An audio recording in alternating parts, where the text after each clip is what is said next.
você não sobreviveria um dia no passado. E não é por conta dos dinossauros. O verdadeiro problema eram criaturas que quase ninguém lembra. Animais tão absurdos que hoje pareceriam invenções, erros vivos da natureza, seres capazes de transformar qualquer humano moderno em presa, em acidente ou em nada. E o pior de tudo é saber que eles não existiram em outro planeta, nem em alguma dimensão perdida. Eles viveram aqui, no mesmo chão que você pisa, no mesmo mundo onde você respira agora. E entre todos eles, o primeiro já seria o suficiente para traumatizar qualquer pessoa. Imagine entrar em uma floresta e ouvir algo grande se movendo entre as árvores. Não um rugido, não passos, não galhos quebrando. Um som seco e contínuo, como dezenas de pequenas peças raspando umas nas outras. Você olha em volta e não entende, então aquilo aparece, comprido, blindado e cheio de patas, avançando como uma máquina viva. O nome dessa criatura é Arthropleura, mas você pode chamar do que realmente parece, um inseto saído de um pesadelo, ou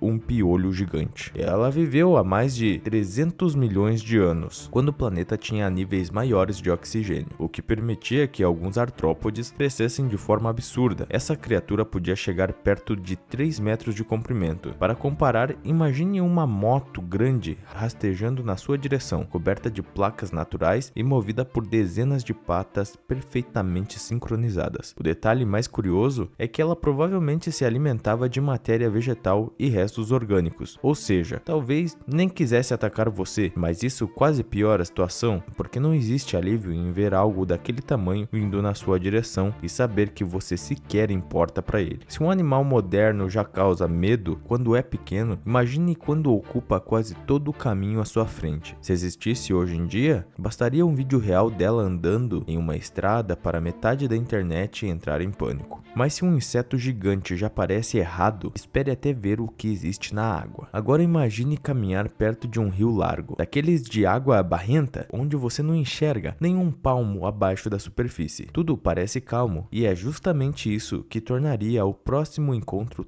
tão mortal, porque enquanto você observa a margem, alguma coisa já está observando você de baixo, e quando ataca, não existe aviso. O Sarcosuchus foi um dos maiores crocodilos da história. Estamos falando de um animal que podia passar dos 10 metros de comprimento, com um crânio enorme e uma mordida capaz de destruir ossos grossos com extrema facilidade. Ele viveu há mais de 100 milhões de anos e dividiu o mundo com os dinossauros. Alguns pesquisadores acreditam que podia atacar presas enormes, inclusive animais muito maiores do que qualquer coisa que crocodilos modernos enfrentam. O que torna isso assustador não é o tamanho, é o método. Crocodilos são especialistas em economizar movimento. Ficam invisíveis, imóveis, esperando o momento exato. Agora multiplique essa estratégia por um monstro do tamanho de um ônibus pequeno. Você pisaria na beira da água, se abaixaria por 2 segundos e desapareceria. Nem corrida adiantaria, nem força, nem mesmo a sorte. Se um crocodilo moderno já impõe respeito,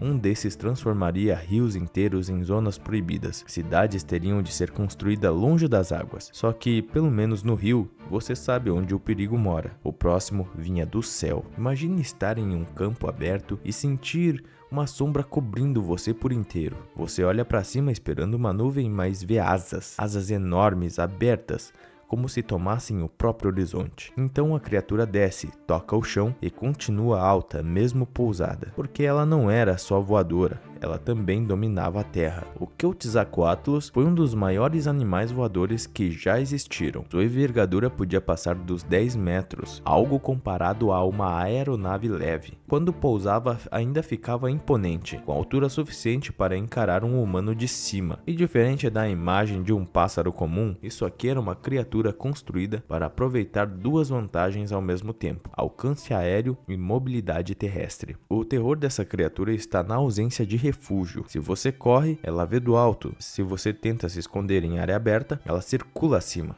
Se você tropeça, acabou. Mesmo que não caçasse humanos especificamente, basta imaginar um animal desse porte interagindo com pessoas para entender o caos. Aeroportos seriam fechados, rodovias parariam, cidades inteiras dependeriam de coberturas e proteção aérea. O simples ato de olhar para cima ganharia outro significado. Mas o tamanho não é a única forma de medo. Existe um medo mais antigo, mais automático e mais irracional. O medo do que rasteja perto demais. Imagine estar em um lugar escuro e sentir que algo está ali antes mesmo de você enxergar. Seu cérebro percebe um movimento periférico, um vulto baixo, rápido e silencioso. Você tenta localizar e não consegue. Essa sensação sozinha já acelera o coração humano há milhares de anos. Agora imagine quando isso era muito maior. A Megaaracne ficou famosa como aranha gigante pré-histórica. Mesmo que a ciência moderna discuta detalhes de sua classificação, o imaginário popular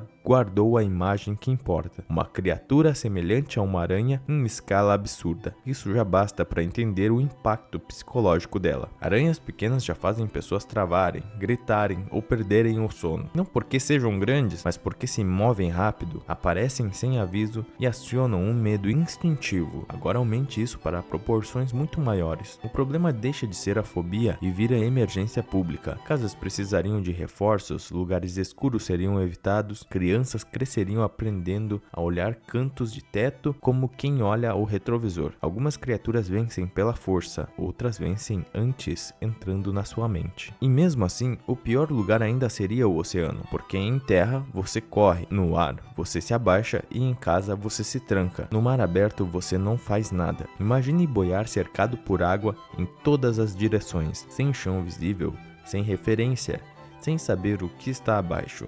Então surge uma massa vindo das profundezas, grande demais para ser um peixe comum, rápida demais para ser evitada, e você percebe tarde demais que entrou no território errado. O Leviathan Merveille era um predador colossal, uma antiga baleia com dentes gigantes adaptados para caçar grandes animais. Diferente das baleias modernas filtradoras, essa criatura mordia, rasgava e disputava o topo da cadeia alimentar marinha. Viveu milhões de anos atrás e provavelmente enfrentava outros gigantes do oceano. O que torna isso tão brutal é a escala. Em terra, mesmo diante de um predador, você ainda entende o ambiente. No mar você é lento, limitado e vulnerável. Uma criatura como essa transformaria praias, rotas marítimas e esportes aquáticos em apostas absurdas. Muita gente jamais entraria na água novamente, e essa talvez seja a parte mais desconfortável de todas. Esses animais não são lendas, não são monstros inventados para filmes, são capítulos reais da história natural. O planeta onde você vive já produziu insetos gigantes, crocodilos monstruosos, caçadores dos céus, aracnídeos de pesadelos e baleias assassinas. A natureza já fez tudo isso uma vez, e nesse ponto, a pergunta deixa de ser se você sobreviveria no passado e passa a ser por quanto tempo o presente vai continuar seguro até que criaturas colossais voltem a dominar o planeta Terra. Eu sou o Curioso Anônimo e hoje eu vou ficando por aqui. Até o próximo vídeo.